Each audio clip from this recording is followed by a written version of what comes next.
गजाननं भूतगणाधिसेवितं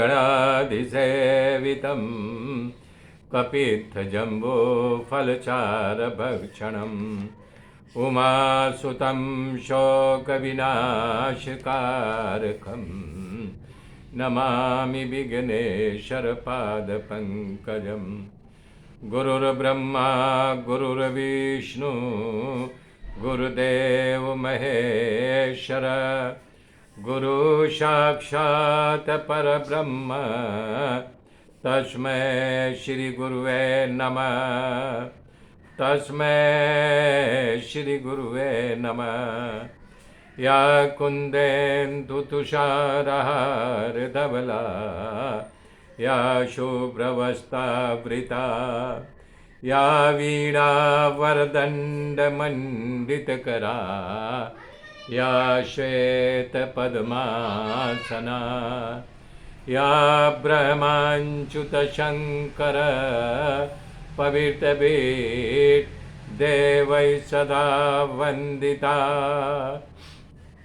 सा मां पातु सरस्वती भगवती निःशेषजाड्यापहा। हरिः हरिः ओम् हरिः हरिः ओम्। हरे राम राम राम हरे हरे। हरे कृष्ण कृष्ण कृष्ण हरे हरे। हरे राम राम राम हरे हरे। हरे कृष्ण कृष्ण कृष्ण हरे हरे। हरे राम राम राम हरे हरे।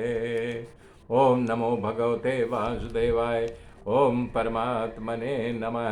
मेरे मित्रों, कल मैंने बताया था, जैसे चंचल मन वाली व्यभिचारिणी स्त्री गुणवान पुरुष के पास स्थिर नहीं रहते, वैसे साधु स्वभाव वाले बादलों में भी बिजली बार बार चमक पैदा करके और गायब हो जाती है, अस्थिर है। जैसे अपनी चेतना शक्ति से प्रकाश करता जीव भी अहंकार के आवरण में आकर के प्रकाश नहीं करता, वैसे ही चंद्रमा की चांदनी से शोभा को बादल एक देता है, पर चंद्रमा शोभाहीन बन जाता, क्योंकि बादल चंद्रमा को ढक लेता है तो शोभाहीन कर देता है। इसी प्रकार से संसार के प्रताप से तपे हुए मनुष्य को दुखों के अनुभव से वैराग्य जग जाता है, पर कोई भागवत भक्ति कराने वाला उसे मिल जाता है तो उसे अति आनंद होता है। उसी तरह बरसात में बरसते ही मेघ गर्जना के सुनते ही मोर कलरव करने लगते हैं, नाचने लगते हैं, प्रफुल्लित हो जाते हैं। इसी प्रकार से बने संसार के कार्यों में हमेशा अशांति और दुख ही है। फिर भी विषयों को भोगने के लिए कामी पुरुषों घर में ही पड़े रहते हैं। वैसे ही छोटे बड़े सारस पंछियों सरोवर के किनारे कादव कीचड़ कांटे के होते हुए भी काम बस वहीं पड़े रहते हैं। कलयुग में पाखंडी और दुष्ट और खोटी बातों में वेद मार्ग और वेद मर्यादा अर्थात संयम नियम तोड़ डालेंगे, टूट जाएगा। जैसे अधिक वर्षा के कारण नदियों का जल किनारों को तोड़ डालता है और बांधे हुए बांध को खेतों के मेड़ों से टूटने से सारा जल इधर उधर हो जाता है। इस सरस मजा की वर्षा के ऋतु के कारण परमात्मा भी प्रसन्न है, कारण वर्षा ऋतु आनंद लेने वाली ऋतु है, जिससे जड़ चेतन सभी पुलकित होते हैं। कादव से लेकर के कुंजर तक, ब्रह्मा जी से लेकर के तुमड़ा तक जैसे खुश हो जाते हैं, भगवान व्यास भी खूब खुश हैं। इसी कारण से विस्तार से वर्षा ऋतु का वर्णन किया है। रामायण में भी बाबा गोस्वामी दास जी ने वर्षा ऋतु का बहुत बढ़िया वर्णन किया है। उनकी कलम लिख रही है, अरे वर्षा काल में घनभ छाए, हे गरजत लागत परम सुहाए, घन घमंड नभ गरजत घोरा, अप्रिया ही न डरपत मन मोरा। दामिनी दमक रहन घन माही, अखल कै प्रीति जता थिर नाही।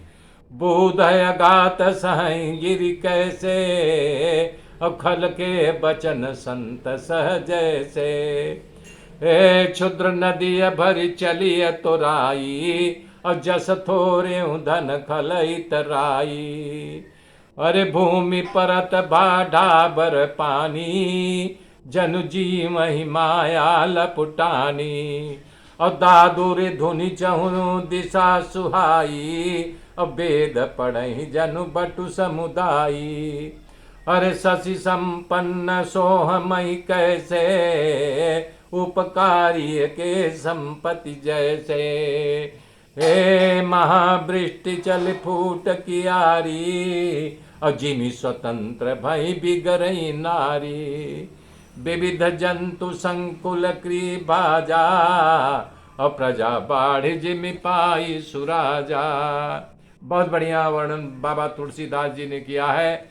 ऐसे ही पावन वर्षा ऋतु आ गई। भगवान श्री कृष्ण बलराम गोप गायों के साथ वृंदावन में प्रवेश करते हैं। उस समय वृक्षों पर सुंदर फूल खिले थे। बसंत ऋतु आ जाने पर वर्षा बीत गई। वर्षा बीतने पे एक और होता है, काश में अपने आप फूल आ जाता है। रामायण में इसका वर्णन है कि वर्षा बीत जाने पर काश अपने आप फूलने लगती है। तो वृंदावन में प्रवेश किया। वृक्षों पर सुंदर फूल खिले थे। कहीं पर्वतों झरनाओं से ध्वनि सुनाई दे रहा था, कहीं सुंदर गुफाएं दिखाई दे रही थी। उसी गुफा में बैठकर भगवान अद्भुत लीला किया करते थे। कभी जलाशय के किनारे, कभी घटाधार वृक्ष के नीचे बैठ करके दही भात खा लिया करते थे। इस प्रकार से अनेक लीला करते करते वर्षा विगत शरद ऋतु आई। वर्षा पूर्ण हो गई और शरद ऋतु का आगमन हो गया। आकाश स्वच्छ हुआ, जल भी साफ हो गया, कमल खिलने लगे। वर्षा ऋतु में कमल मुरझा जाता है। कमल जैसे ही वर्षा ऋतु बीतती है तो जब आकाश साफ हो जाता है तो कमल अपने आप खिलने लगता है।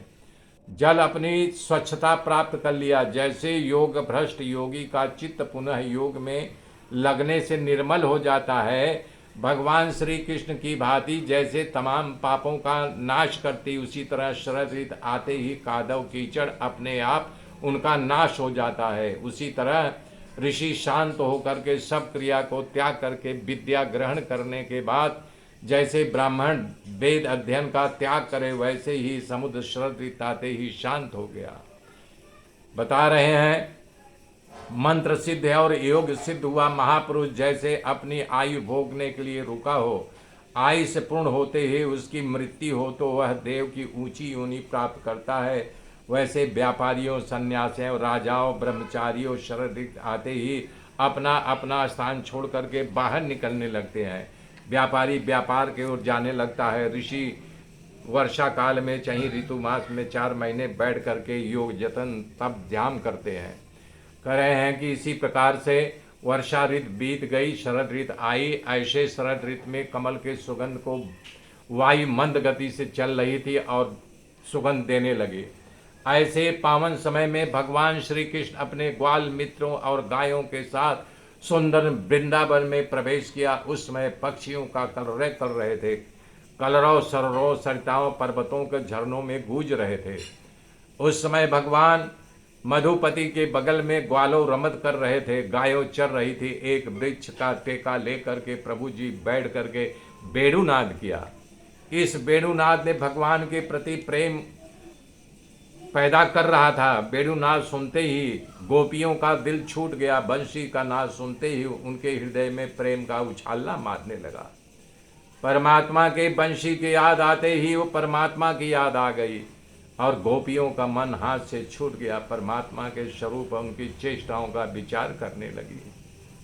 बता रहे भगवान कृष्ण अपने गोप मित्रों के साथ वृंदावन में प्रवेश किया। उनके माथे पर मोर वृक्ष शोभायमान है और कानों में छोटी सी डाली के साथ कनेर का पुष्प लगा रखा है। सोनरी पीताम्बर फर फर कर रही है, गले में बैजंती की माला धारण किया है। ऐसा लग रहा रंगमंच पर कोई कलाकार सुंदर वेश धारण करके आया है, अपना नाटक दिखाने आया है। उसी प्रकार उनकी बांसुरी से मानो अमृत निकल रहा है। उनके पीछे पीछे उनकी कीर्ति का गान करते करते गोपाल चल रहे हैं।